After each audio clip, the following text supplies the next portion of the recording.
Pero kumpirmado po ha, kumpirmado, fake news ang ating presidente, bangag na fake news pa. Mas lalong fake news yung kanyang spokesperson na talaga namang queen of fake news. At syempre, ang kumpirmadong-kumpirmado, nag-junket lang ang high-level delegation galing sa DOJ na pinamumunuan ni Secretary Vida sa Prague. Nakita nyo naman nakapagdasal sila doon sa Santo Niño de Prague. No? Alam naman, yan talagang nais puntahan mga Pilipino. At I'm sure dahil nagpunta sila doon, nagpunta na rin sila doon sa Old Town District, nandoon yung Charles Bridge at nandoon yung astronomical clock. At sigurado ko, dahil nandoon na naman sila, dinala pa sila ng ating ambassador doon na talagang nagyayaya naman sa mga Philippine na officials doon sa Prague Castle. At I'm sure nakatikim sila ng Prague food, no, na hindi naman ganun kasarap kaya hindi kayo masyadong maraming na-miss. Pero nakakabuisit, halatang halata na wala silang dahilan para magpunta sa Prague kasi nandun naman yung ating ambassador. It's not as if wala tayong mission sa Czechoslovakia. At alam niyo naman, maski ang ambassador ay hindi sekretary, pareho lang sila ng estado dahil ang ambassador ay alter ego ng presidente doon sa kanyang diplomatic post. Chongbong Morajo, would like to ask, sir, kung gaano po tayo katiwala na mahanap pa rin si Zaldico at maiuwi ng Pilipinas para iharap sa korte. Mataas ang pagtiwala ko. Why? Why, sir? Kasi cancel na nga yung passport niya. Nakakaikot nga siya eh. Do we have proof, sir, na cancelled talaga yung passport? The DFA and the courts have confirmed that. And based on the protocols and procedures of a cancelled passport, of a duly cancelled passport pursuant to a court order, the embassies are duly informed as related. So, We met with the Czech Minister of Justice, the Deputy Minister of the Interior, and the Deputy Minister of Foreign Affairs. I have to share difficult news, mga kababayan. Czech authorities have informed us that Mr. Zaldico is no longer in their custody. From the moment we received information on his whereabouts, the Philippine government moved as quickly as we could. We coordinated with international authorities and the President dispatched this mission to Prague. But we are working across sovereign borders. Every country has its own laws, processes, and timelines. And we cannot compel a foreign government to act outside its legal framework. The palace set the record straight that the president acted on fully verified information at that time or initial reports because some observers are saying the announcement may have been premature on Zaldico. Okay. Gusto rin natin liwanagin dahil na maraming nagsasabi na ang Pangulo daw mismo ay nagbigay ng fake news. Unang-una, kung mapapansin niyo po, April 16, unang nag-post ang Pangulo ng kanyang mensahe. Nahuli na si Zaldico. Pag sinabi nating nahuli na si Zaldico, it doesn't necessarily mean that it is an arrest. Ang nahuli na salita ay very general. So kapag nahuli, pwede nating sabihin na napahinto, na-stop, na-prevent sa pagkilos, at hindi mali ang Pangulo sa kanyang inulat noong April 16. At sinabi pa nga niya dito na we are in close coordination with the Czech government to ensure that all legal processes are followed and to arrange for his return to the Philippines at the soonest possible time. Dahil yun ang nais ng Pangulo. Kaya makikipag-coordinate sa Czech Republic. April 17, nag-post siyang muli. Ang sabi niya dito, our coordination with Czech authorities continues. The latest information confirms that Zaldico was stopped at the German border after entering from the Czech Republic. He was denied entry and returned to Czech authorities where he remains in custody. Hindi po ito mali. Hindi po nanggaling sa Pangulo mismo ang salitang aresto. Pero hindi rin po kinakaila ng SOJ that the movements of Zaldico were restrained to a certain extent. At nung nalaman na ang bansang Czech Republic ay hindi ginagamit ang salitang aresto, na hindi naman ginamit ang Pangulo at sa ating press briefing sa Iloilo, hindi natin ginamit ang salitang aresto. Kung ginamit man ito ng PCO, dahil yon ang kanilang pag-translate, most probably salitang nahuli. But, nung nalaman na hindi ito ang terminong ginagamit ang Czech Republic, yan po naman ay ating iginalang. At pina-correct na lang po natin nang naaayon din po sa nais na salita na o termino ng Czech Republic. Dahil nga po, hindi lamang iisang bansa ang involved dito. Hindi lamang tayo ang involved dito. May ibang bansa na kailangan din po natin igalang ang polisiya. We can guarantee the public that the lahat ng statement na nanggaling sa Pangulo ay dumaan, reliable at verified. And sino po ba daw yung nagbigay ng cleared information sa President leading to the announcement? Because may details po agad nung sinabi ng Pangulo from crossing the German border and then eventually turned over to the Czech authorities. Sa ngayon po ay hindi ako makakapagsalita kung sino yung bigay sa kanya ng report na ito. Pero maingat po ang Pangulo sa pagbibigay ng anunsyo sa ating taumbayan. Kaya wag ipahid sa Pangulo ang salitang aresto dahil hindi po niya yan ginamit. Yusek, last na lang po. Sabi nga po ng Department of Justice, dahil dun sa press ko nila na they don't have the confirmed information yet on Mr. Ko's current whereabouts. In the event that Mr. Ko has indeed escaped or in no longer in custody, may accountability po ba nga hanapin ng government na posibleng nagkaroon ng lapses in information handling? Hindi po natin sa ngayon masasagot ito dahil kinokolekta pa po ni Secretary Vida ang mga impormasyon patungkol po dito. At sa ngayon po, muli, si Secretary Vida lamang po ang maaari magbigay sa inyo ng anumang detalye. Base sa mga narinig ko na meron pala siyang 3 passport, which is unusual dahil sa mga politikong katulad ko, normally meron kayong private passport tsaka yung diplomatic, sa kanya 3. But having said that, I think ang pinaka naging issue dito, bakit isang passport lang ang na-cancel? Yung dalawa, apparently, ay buhay pa siya. So, and that may complication doon dahil baka pwede niya magamit yung 2 passport sa pag-ikot.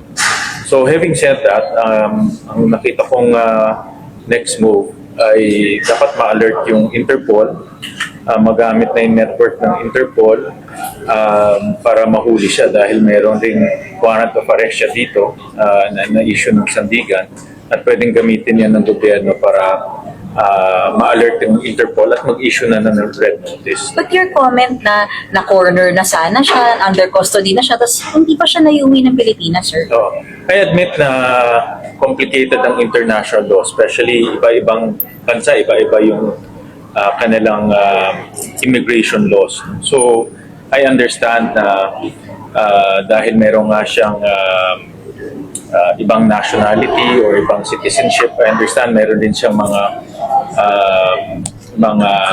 visa, no, yung Shenzhen visa. So, naging complicated yung situation dahil yung Czech Republic hindi siya ma-hold dahil kung valid yung dokumento niya, hindi siya pwedeng i-detain ng matagal. So, at ang aking position dahil may warrant of arrest siya dito, fugitive siya dito. In fact, yun ang declaration ng Sandigan sa kanya. Gamitin na natin to para mahuli siya. At may establish naman ng ating gobyerno na fugitive from justice siya. Hindi dahil mabagal yung kilos ng DOJ or ng kahit sino kaya siya ng gobyerno, kaya nangyari po. In fairness, I think they were navigating through the different laws. The way I understand it, siyempre ang Czech Republic is may sarili siyang immigration laws, may sarili siyang batas. Ay nakita ko na nag-navigate sila doon at kaya naman pumunta na sila doon para makipag-usap direkta sa mga Czech authorities. So, but I think ang pinaka-basic dito, buhay pa yung, from what I understand from the news report, buhay pa yung kanyang 2 passports. Dapat kinancel rin itong 2 para wala na-limit na yung kanyang movement at hindi na siya makakaikot. Pero nakakahinayang ba, sir? Kasi sabi Nakakahinayang, sobrang nakakahinayang dahil unang-una gusto natin makamit ng hustisya. Pangalawa, may warrant of arrest na siya. At pangatlo, kung po-cooperate siya, baka meron pa siyang information na iba na makakatulong dito sa flood control scandal. Pero sir, positibo kayo, hindi pa naman hulian lahat. Hindi pa. This is a temporary setback. Itong si Zaldico may criminal mind. Pinlano niya na ito bago pa siya mahuli. Alam niya na kung anong gagawin. So, kung criminal mind ka, meron kang iba-ibang citizenship, meron kang iba-ibang dokumento, meron kang residency card. So, in other words, pinlano niya na talaga itong sitwasyon na ito. Hindi ito basta-basta umalis na lang siya. Alam niya nang gagawin niya kung mahuhuli siya, madedetain siya, saan siya iikot. So on the part of our government, wala po kayong nakitang any lapse or pagkukulang? This is a complicated situation dahil wala siya sa jurisdiction natin. Plus, ang European Union o yung European area is a very porous area. Alam natin na maraming bansa dyan, pwede siyang tumuwid sa iba't ibang bansa. By land, hindi lang by air. Pwede ka nga mag-train and you can use your residency visa, you can use your Shenzhen visa, you can use your other citizenship to move around. So very complicated situation. Unlike in a single jurisdiction like the US, mahuhuli siya kagad. But ito, iba-ibang jurisdiction. So admittedly complicated in situation. But ako naniniwala ako temporary setback doon. Pwede pa natin paliitin yung kanyang mundo by alerting the Interpol. Pero sir, anong masasabi niyo dun sa pagpunta pa doon nila SOJ sa Czech? I think it's a good, maganda rin na merong personal interaction. Maganda rin na personal nilang makakausap yung mga authorities doon. And I'm sure they also talk to the intelligence people doon. Kailangan din natin ng intelligence network. Kung nagkaroon sila ng chance, they could have also linked with the Interpol in Europe para makuha rin yung mga, marami kasing mga legal complexities na kailangan natin maintindihan. And nag-ooperate tayo within the bounds of their law and within the bounds of our law. So temporary setback lang to. So hindi sayang yung pagpunta nila? Tingin ko naman hindi. No? Tingin ko, in my opinion, importante rin na merong physical contact para maintindihan natin. At yung iba rin yung to build physical yung relationship with the authorities doon. Para kung mangyari man yun, diretso na tayo may contact sa kanila. So yung sa passport, di po ba siya parang lapse judgment? Nalalabas naman dapat sa records? Kaya nga, yun ang isang nakita kong lapse on the part of the Department of Foreign Affairs. Kasi sila yung nagka-cancel nitong passport. And from what I understand dun sa press con ni Secretary Vida, na meron pa palang ibang passport. So that's clearly a lapse on the part of the Department of Foreign Affairs na kailangan aktuhan na ngayon. Alam na natin may lapse. Let's do our part para makancel na rin yung passport niya. Yun na nga. Ang importante, ma-restrict yung movement kung hindi natin marirestrict yung movement, nahihirapan talaga tayo hanapin. Lahat ng passports dapat i-cancel? Yes, lahat ng passports. Lahat ng Filipino passports, whether it's diplomatic, personal, or other forms, it has to be canceled. Oh, yan. Okay na? O, sige. Okay, go. Okay. Good morning po. Magandang umaga po sa inyong lahat. Maraming salamat po. Nandito po kayo. Yung mga questions po ninyo, kay Attorney Danao na lang po siya na lang po sasagot. Maraming salamat and God bless us all. Thank you po. Thank you. Thank you. Okay. Sige, sige.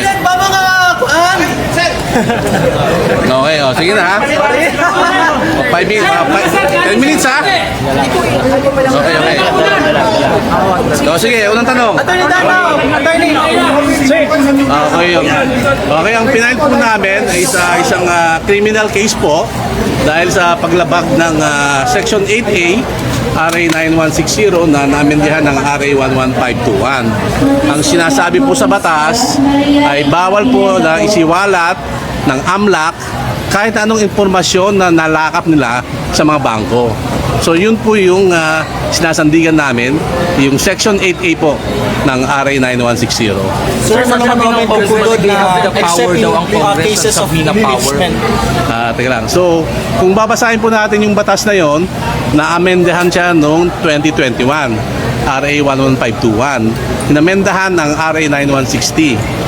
So 2021 po, yung batas na yan, pinatupad po ng Kongreso, di ba? So ang batas, bago maging batas, pinag-uusapan, di ba, sa House, sa Senado. So kung meron silang gustong exception doon sa batas na yon, dapat nilagay nila. Ang Section 8A po ay malinaw. Nasabi ron, the AMLAC and its Secretariat shall not in any way disclose any information in any manner. So anong ibig sabihin ng in any manner? Sa kahit na anong pamaraan hindi pwedeng maglabas ng impormasyon ang AMLAC. So kung gusto nilang may exception doon, dapat Kongreso mismo nagsabi na except number A, except number 2. Wala eh. Basahin po natin Section 8A at ang buong AMLA na batas, wala pong exception. Nabisto kasi. Ganyan naman ang mga Duterte, di ba? Kapag sila ay nahuhuli, nabubuko o nasusukol, tatakbo sa korte. May free will naman at maraming pera ang mga Duterte para mag-file ng sangkatutak na kaso. Lagi naman nilang ginagawa yan. Pero sa dulo, simple lang ang tanong. May na-violate ba na batas ang members ng Committee on Justice at ang AMLAC sa paglalabas ng report on covert and suspicious transactions? Malinaw ang sagot, wala. Mas malinaw pa sa sikat ng araw sa tanghaling tapat ngayong summer, may exemption sa Bank Secrecy Law. At yun ay impeachment cases. Kaya ang advice ko sa kampo ni VP Sara at kay VP Sara, kaysa mag-aksayan ng papel, ng oras, sa kaka-file ng mga kaso, humarap na lang siya sa darating na Miyerkules sa Committee on Justice at doon siya magpaliwanag. Mismo natin ang Pangulo ngayong araw at sinabi niya na disappointed siya. Dahil malapit na sana natin na pauwi si Zaldico. But since meron nga pong ibang bansang involved at ang lumalabas lamang po na kanya na-violate ay ang paggamit ng invalid documentation. So, ang bansang Czech Republic po ang siyang mag-uutos kung anong gagawin kay Zaldico. Batid din po siguro ng Pangulo na hindi lamang siyang dismayado, kundi marami sa mga Pilipino ang umasa, lalo't sa kanya nang galing ang anunsyo. Doesn't the President feel compelled to issue an apology over the announcement that he made himself? Balik ko ang tanong, saan po siya dapat mag-apologize? For at the very least, raising expectations that Zaldico will be made to answer to the Filipino people. Lahat naman po tayo ay umasa. Lahat naman po na dapat gawin ay ginawa ng Pangulo at ng administrasyon. Ang kanyang inireport naman po ay tama. So, wala po tayong nakikita na maaaring sabihing pagkakamali ng Pangulo dahil hindi po ito tinulugan ng Pangulo. Pero since ipinatatawag po niya ang ambassador ng Czech Republic at ng France para malaman kaninyo kung ano ang mga pwedeng nagawa sana, is that an admission that something went wrong somewhere? Yan po ang pag-uusapan. Kung meron nga ba tayong pagkukulang o meron bang hindi nagawa para po mas maliwanagan tayo, ano pa ang dapat gawin at ano pa ang dapat maitulong ng ibang bansa, lalong-lalo naman po na tayo naman po ay meron tinatawag na United Nations Convention Against Corruption. So, ang kaso po na kinakaharap ni Salpang nagawa. Dahil sa atin pagkakaalam, sa pagkakaalam ng Pangulo, lahat po ng dapat gawin ay ginawa na. Thank you. Sunod na nang mula. Follow up lang po sa statement na sinabi niyo regarding Zaldico seeking political asylum sa France. How big of a challenge will this be now in bringing him home?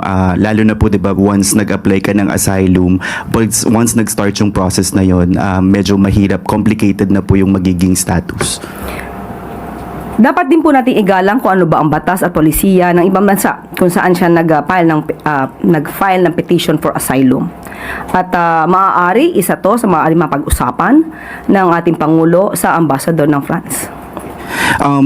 Following the announcement of the Justice Department po kagabi rin na wala na nga po si Zaldico sa Czech Republic, ilang mambabatas po ang nagbigay ng kanilang komento on what happened. You have Akbayan Representative Chel Jokno saying isang malaking kapalpakan, the government must explain what happened and they must also assure the Filipino people that they are doing everything possible to find Zaldico. Si Senator Ping Lacson naman said, our government has nobody to blame except itself.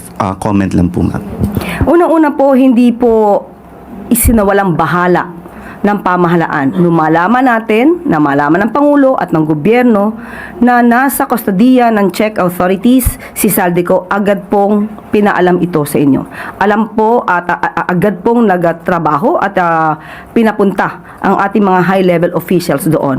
Nagkataon lamang po na mayroong batas na sinusunod din po ang Czech Republic dahil wala pong nalabag na batas si Zaldico sa Czech Republic. Ang tangi lamang po nag-issue kung bakit siya po na-hold at siya po ay nailagay sa kustodiya ng Czech Republic ay dahil sa invalid documentation. Last na lang po, ma'am. Given na nagkaroon nga po ng yung information na doon siya sa Czech custody and then eventually he applied for asylum for France, meron na po bang nakikitang lapses yung administration, let's say, sa bakit nakalusot pa si Zaldico from Czech to France? Is that something that the President would like to look into?